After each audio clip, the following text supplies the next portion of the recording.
오늘 하나님께서 우리에게 주시는 말씀은 사사기 6장 19절로 24절입니다. 구약성경 370페이지 사사기 6장 19절부터 24절까지 우리 다 같이 일어나셔서 한 절씩 교독하여 봉독하도록 하겠습니다. 기드온이 가서 염소 새끼 하나를 준비하고 가루 한 에바로 무교병을 만들고 고기를 소쿠리에 담고 국을 양푼에 담아 상수리 나무 아래 그에게로 가져다가 드리매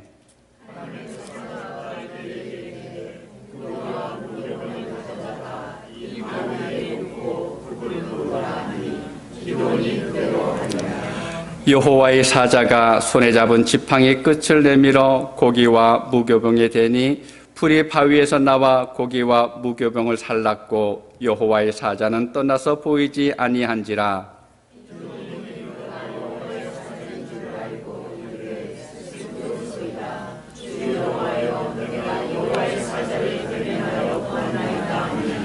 여호와께서 그에게 이르시되 너는 안심하라 두려워하지 말라 죽지 아니하리라 하시니라.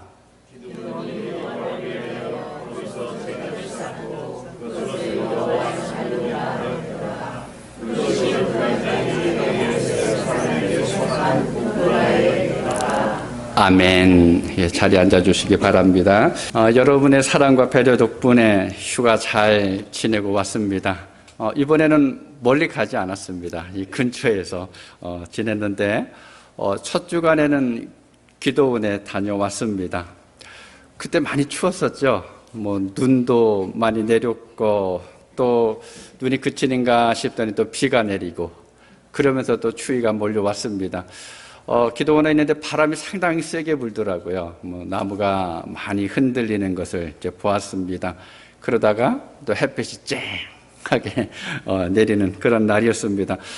기도원 가면서 차에다가 이불이랑 두꺼운 옷이랑 이제 싣고 갔는데 처음에 전화할 때는 약해도 인터넷이 됩니다. 그래서 이제 준비할 양을 해가지고 랩탑을 가져갔는데 웬걸요 신호가 하나도 안 잡히더라고요. 그렇다고 전화도 신호가 잘 안 잡혀요. 저희 숙소에 있다 보니까. 그래서 처음에는 이거 어떻게 하나 이제 답답했는데 하루 이틀 지나니까는 그것도 괜찮다. 그냥 연락이 나중에 어떻게 연락되겠지. 그 순간에는 그냥 편안하게 지내왔습니다. 한국의 어느 교회에서는 1년에 몇 번씩 이런 거 한다 그럽니다. 인터넷 금식. 그래서 사순절 기간이나 아니면 고난주간에 그래서 한 주간 동안 인터넷 금식 선포하면서 이제 인터넷도 그렇고 가능하면 휴대폰도 사용하지 않고 집에서는 텔레비전, TV 절대 안 보고 이제 그런 운동들을 이제 진행을 한다 그럽니다. 그렇게 하면서 하나님과의 관계에 집중하는 훈련들을 이제 해보는 것도 괜찮지 않을까 싶습니다.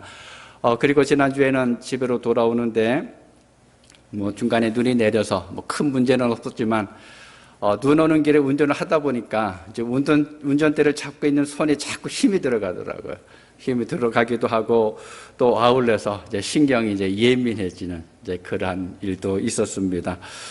이번 휴가를 보내면서 이제 몇 가지들을 생각을 했었는데 이제 그 중에서 하나가 여유로움이라고 하는 것을 한번 생각을 해봤습니다.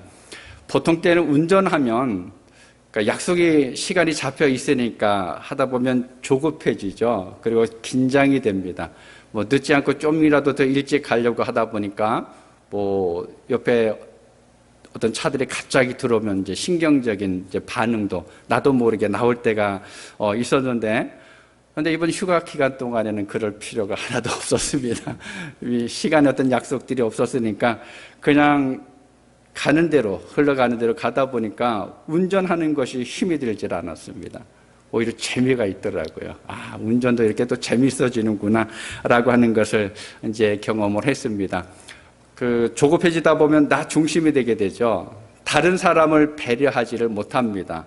그러다가 사고를 당하게 되는데, 근데 여유를 가지고 있다 보니까 그동안 보이지 않는 것들이 자꾸 눈에 들어옵니다.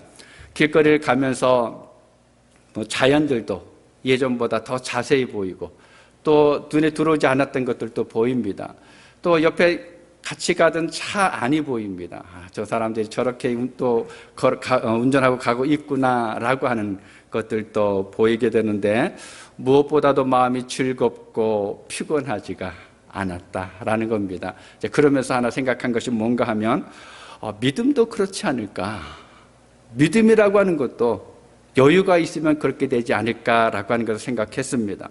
그럼 내가 뭔가를 해야만 된다고 생각을 하면 믿음의 삶을 살아가는데 내가 무엇인가 일을 해야 된다고 생각하면 조급해집니다. 이 일을 빨리 해야 되는데 이것을 마쳐야 되는데 라고 하면서 뭔가에 쫓기는 삶을 살아가게 됩니다. 내 힘으로 주님을 따라가야 된다라고 생각하고 아둥바둥 하다 보면 쉽게 지칩니다. 그런 믿음이 어떻습니까? 힘들어지게 되죠. 믿음이 어려운 것이 되고 맙니다.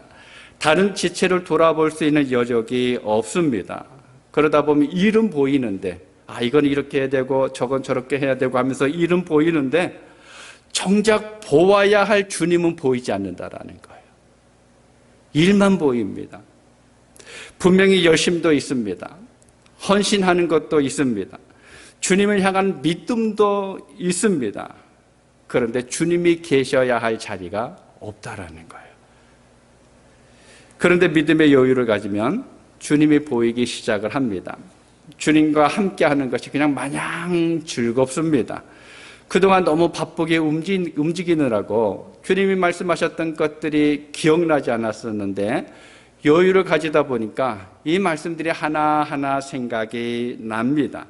내 안의 믿음이, 주님을 향한 내 마음이 어떻게 변화되어져 가고 있는가라고 하는 것을 볼 수가 있습니다.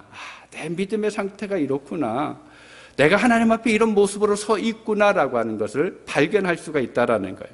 사랑하는 여러분, 신앙에도 또 여유롭게 포근한 마음으로 주님과 함께 걸어갈 수 있는 여러분 되실 수 있기를 바랍니다. 존 메가더 목사님이 이런 이야기를 했습니다. 겸손은 사역의 첫 번째 법칙입니다. 모든 충실하고 명예로운 사역자는 그리스도를 중시하고 자신은 전혀 중시하지 않습니다. 우리가 주님을 섬기면서 하는 모든 일의 기초는 겸손이어야 합니다. 여러분, 겸손이라고 하는 것은 내가 분명히 능력이 있습니다. 내가 뭔가 생각이 있습니다.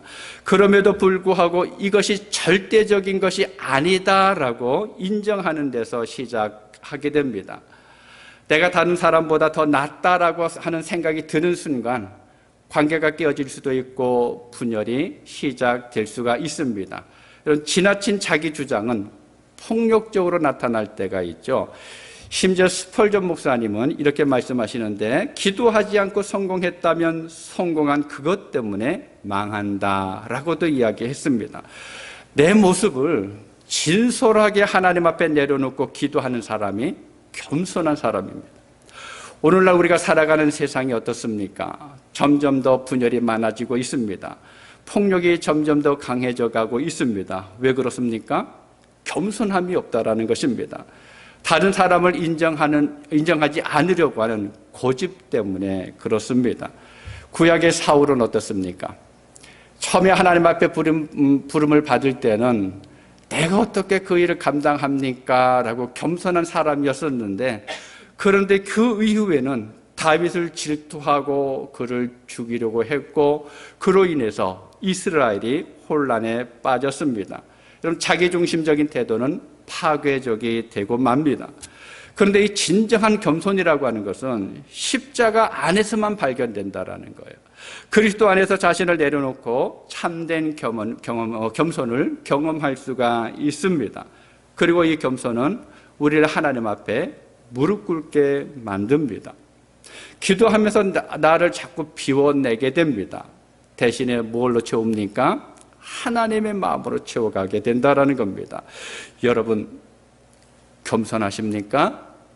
여러분, 넉넉한 여유로운 마음으로 여러분 믿음의 삶을 살아가고 있습니까? 그렇게 되시기를 바랍니다. 요즘 매스컴을 통해서 들려오는 소식들을 듣게 되면 마음이 답답해질 때가 있습니다. 정치적으로는 분명히 나라를 강하게 하고 또 부하게 한다라고 이야기하는데, 그러면서 이런 저런 정책들을 발표하긴 하는데 그 이면에는 저 정책을 통해서 나는 이런 막강한 힘을 가지고 있어 라고 하는 것을 과시하려는 것처럼 보여질 때가 있습니다. 경제적으로는 뜻하지 않는 일로 인해서 실업을 겪고 또 어려운 상황에 처하는 사람들이 점점 더 늘어나고 있습니다. 그것을 바라보면서 나도 어떻게 될지 몰라서 불안하면서 살아가는 사람들이 많이 있습니다. 그럼 사회적으로는 어떻습니까? 도덕이나 윤리는 어떻습니까? 여전히 사회는 부정한 것들이 많고 부조리가 많이 있습니다. 편견도 있고 또 불평등도 존재합니다. 교육의 현장을 바라보면 올바른 가치관이 무엇인지 또 옳고 그름의 기준이 무엇인지를 명확하게 제시하지 못하고 있다는 거예요. 방향성이 없습니다. 지식은 가르치긴 하는데 이 땅을 살아가면서 어떻게 살아가야 되는지에 대해서는 전혀 제시하지 못하고 있는 것이 지금 이 사회의 문제라는 겁니다. 그런 이유들 때문에 많은 사람들이 불안감 속에서 살아가고 있습니다. 우왕좌왕합니다. 분명히 내가 이만큼 배웠는데 이 정도 배웠으면 이런 결과가 나타나야 되는데 그러한 것들이 없는 것을 바라보면서 나는 어떻게 살아가야 될까? 내 미래는 어떻게 될까? 내 내일은 어떤 모습이 되어질까? 그래서 소망도 꿈도 없이 살아가는 사람들이 점점 더 늘어나고 있습니다. 꿈을 상실한 시대입니다. 비록 많은 것을 소유하고 있는데 분명히 예전과 비교해보면 많은 것들을 가지고 있고 부유하기는 한데 우리의 마음은 암울해져 가고 있다는 거예요. 우리의 삶은 점점 암울한 시대를 살아가고 있습니다. 그런데 오늘 우리가 읽은 본문에도 불안한 나라에서 두려움 가운데서 이 평강이 없는 삶을 살아가고 있는 한 사람이 나옵니다. 누구입니까? 바로 기드온입니다. 여러분, 기드온이 무슨 뜻인지 아시나요? 기드온, 파괴자, 찍어내는 자, 꺾는 자. 그럼 기드온의 별명이 있죠. 여룻바알. 이 여룻바알이라고 하는 건 바알과 싸우는 자라고 하는 뜻입니다. 상당히 선동적인 의미가 있는 이름입니다. 그런데 기드온의 삶은 거칠 것 같은데 오히려 반대입니다. 이 기드온이 살던 당시의 이스라엘은 주변 나라인 미디안 손에 의해서 7년 동안 괴롭힘을 당했습니다. 미디안 사람들은 정착한 사람들이 아닙니다. 유목민들입니다. 여기저기 돌아다닙니다. 그러다가 추수 때가 되면 이스라엘로 몰려와서는 이 사람들이 추수한 곡식을 다 빼앗아 갑니다. 양이나 소나 나귀들도 빼앗아 갑니다. 그래서 이스라엘 백성들이 한 것이 무엇인가 하면 산에다가 웅덩이를 파고 굴도 파고 산성도 만들어서 거기에다가 곡식들을 숨기기도 하고 때로는 사람들이 거기에 숨어서 살았습니다. 이렇게 모든 사람들이 숨죽이고 살아가고 있을 때 본문에 나오는 기드온이 무엇을 하고 있었습니까? 그 앞에 어떻게 하고 있었는지 혹시 여러분 기억나시나요? 아마 계절적으로는 밀을 추수하는 때인 것 같습니다.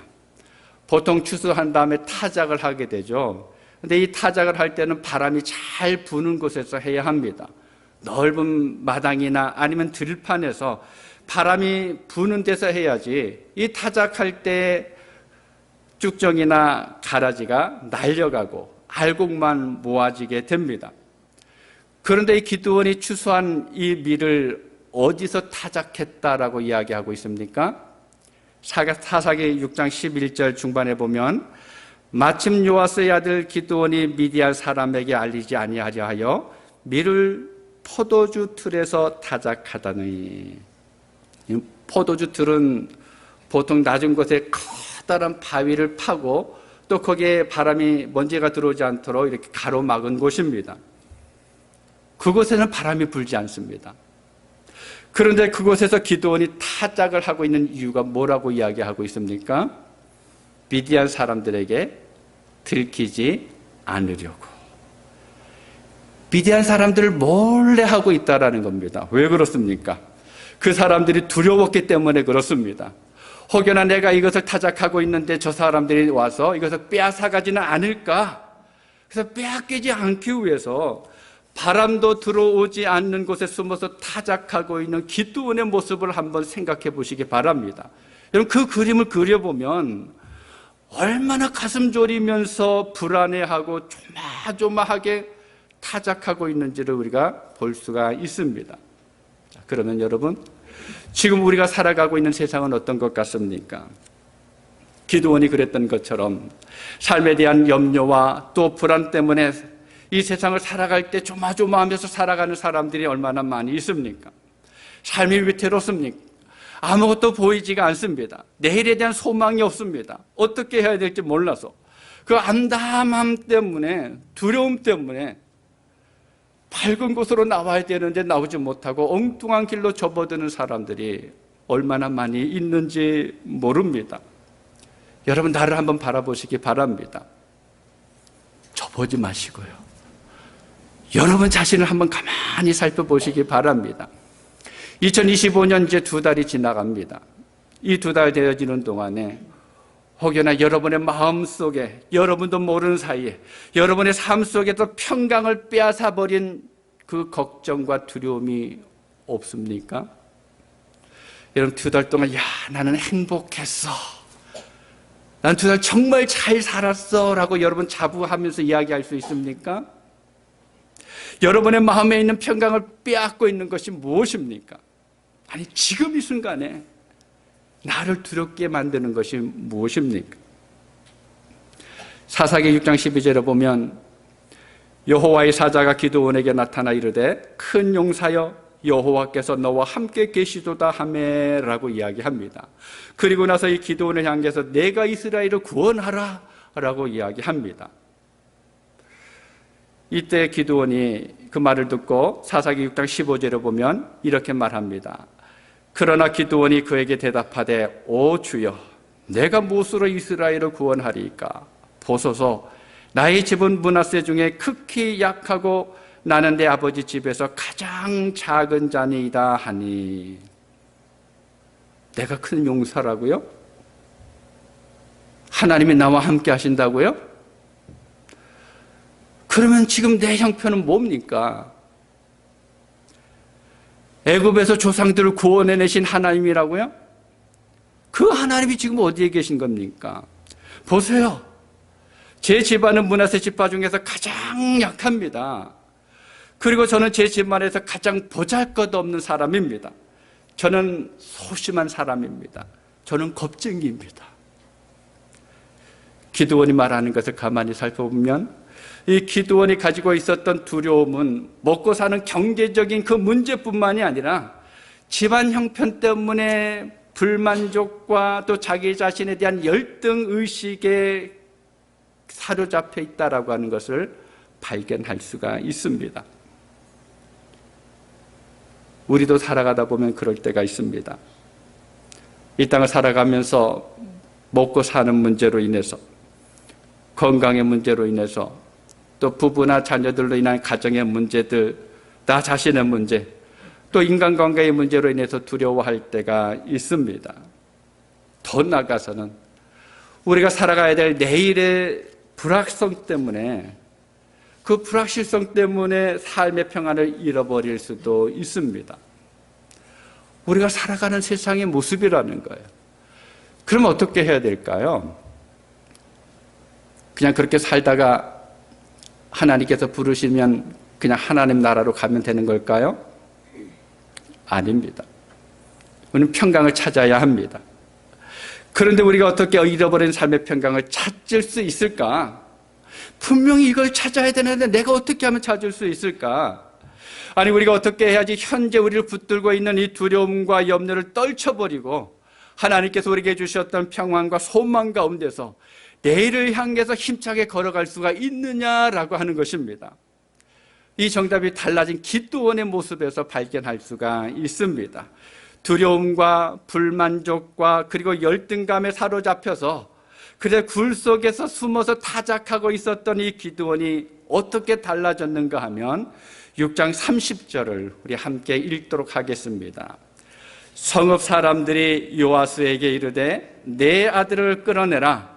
그는 당연히 죽을지니 이는 바알의 제단을 파괴하고 그 곁에 아세라를 찍었음이니라 하니. 이 기드온이 하나님의 말씀을 따라서 산성 꼭대기로 올라갔습니다. 그리고는 그곳에서 아버지 집에서 키우고 있었던 짐승을 가져가서 제물을 드리는데 그것을 드리기 전에 바알의 제단을 헐었습니다. 아세라 목상을 도끼로 찍었습니다. 바로 그 나무를 가지고 땔감을 삼았다라는 거예요.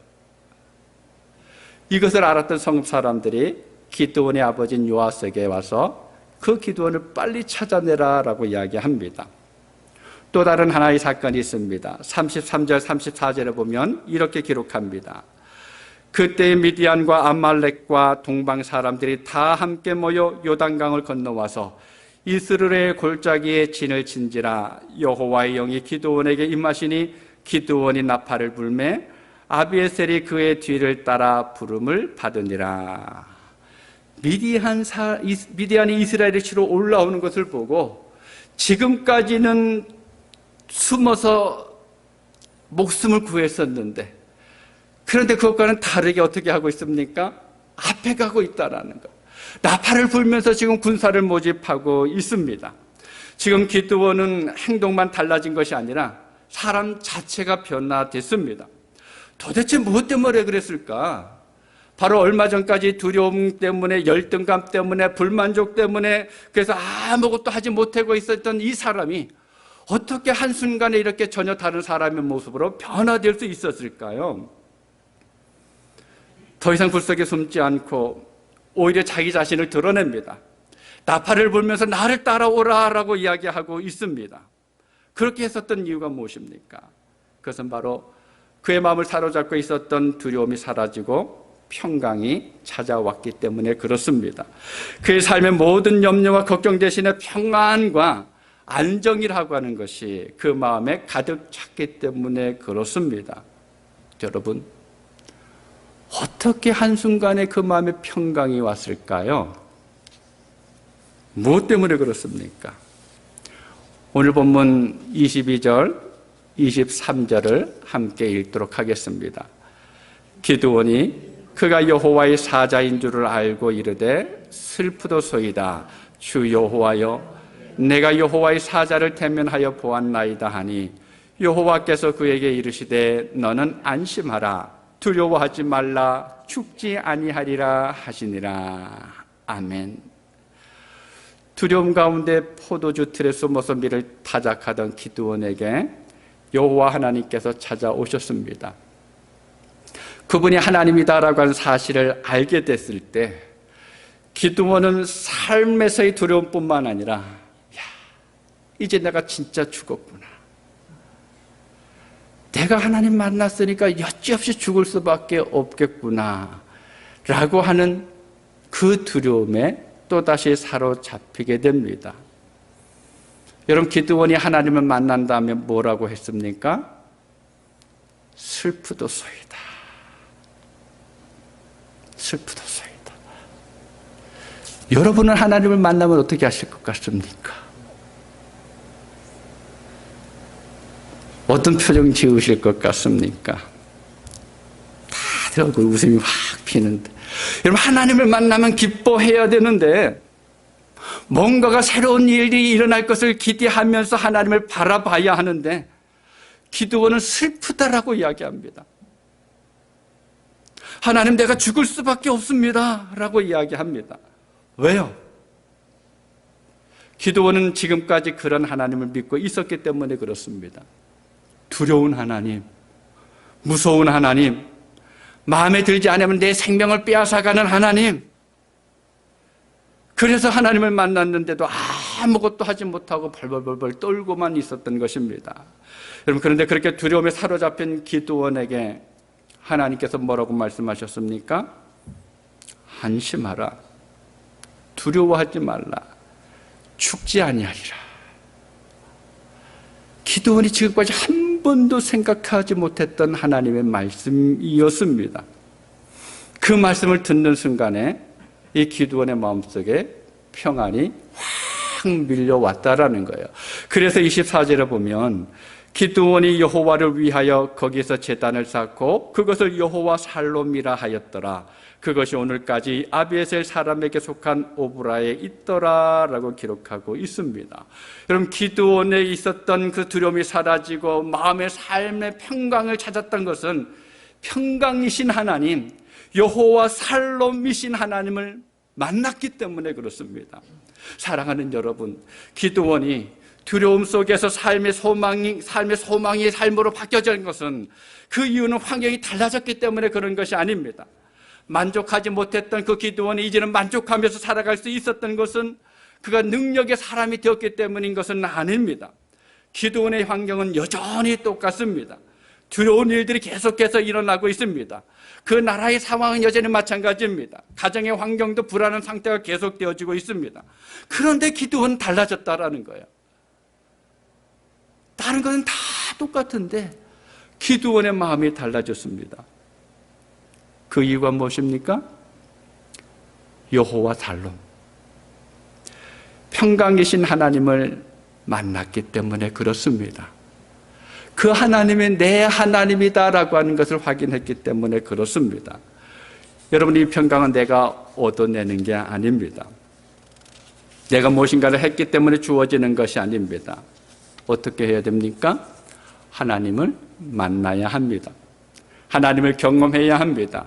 하나님의 은혜를 발견해야 합니다. 하나님 앞에 서야 합니다. 내가 하나님께로 나가야 합니다. 아니, 내게로 다가오시는 하나님을 바라보아야 합니다. 하나님께서 내게 말씀하실 때, 하나님께서 나를 향해서 걸어오실 때 다른 곳에 신경 쓰는 것이 아니라 하나님에게 집중하면 됩니다. 요한복음 14장 27절 아까 찬양했었는데 예수님께서 이렇게 말씀하십니다. 우리 함께 읽도록 하겠습니다. 평안을 너희에게 끼치노니 곧 나의 평안을 너희에게 주노라. 내가 너희에게 주는 것은 세상이 주는 것과 같지 아니하니라. 너희는 마음에 근심하지 말고 두려워하지도 말라. 주님께서 뭐라고 하셨습니까? 평안을 너희에게 주노라. 주님이 주신 평안이 여러분에게 이미 있습니다. 사랑하는 그레이스 성경교회 성도 여러분, 여러분이 알고 있는 하나님은 어떤 분입니까? 여러분은 하나님을 어떤 분으로 믿고 있습니까? 내가 잘못하면 벌 주시는 하나님이신가요? 화를 내시고 엄격하시고 또 내 것을 빼앗아 가시는 분인가요? 여러분, 항상 두려움 가운데 살던 기드온이 하나님을 만난 이후에 이렇게 고백합니다. 여호와 살롬, 여호와는 평강이시다. 오늘 예배하는 여러분에게도 이런 고백이 있기를 원합니다. 내가 하나님을 만났는데, 내가 하나님을 보았었는데, 내가 하나님을 경험했었는데 그분은 평강이시다. 내가 하나님의 손을 잡아봤었는데, 내가 하나님을 따라가 봤었는데 그 길은 평강의 길이었다. 여호와 살롬, 이렇게 고백할 수 있는 여러분 모두가 되실 수 있기를 바랍니다. 그래서 믿음의 삶을 살아가면서 억지로 끌려가는 듯한 믿음이 아니라 항상 즐거움으로 기쁨으로 하나님과 함께 걸어가는 여러분 모두가 되시기를 주님의 이름으로 축복합니다. 기도하겠습니다. 아버지 하나님, 감사합니다. 우리는 믿음의 삶을 살아가려고 몸부림치지만 그래서 무엇인가가 부족한 듯하여서 우리가 많은 일들을 감당하지만, 그런데 하나님께서는 그것을 보시지 않고 우리에게 다가오셔서 내가 평강이다, 내가 너에게 평화를 준다, 내가 너희 마음속에 평강을 준다라고 말씀하셨습니다. 아버지 하나님, 이 말씀을 기억하면서 우리 살아가는 모든 백성들이 이 험한 세상을 살아가면서 하나님이 내 곁에 계시기 때문에, 하나님이 나와 함께 하시기 때문에, 내가 하나님을 만났기 때문에 내가 하나님 앞에 서 있기 때문에 나를 향해서 다가오시는 하나님을 내가 바라보기 때문에 여호와 살롬, 평강의 하나님이십니다 라고 늘 고백할 수 있는 우리 모든 성도들 되어지게 하여 주시옵소서. 그리해서 그 믿음의 삶이 하나님 앞에 기쁨이 되어지게 하시고 하나님의 영광을 드러낼 수 있는 우리의 믿음이 되게 하여 주옵소서. 예수님의 이름으로 기도하옵나이다. 아멘.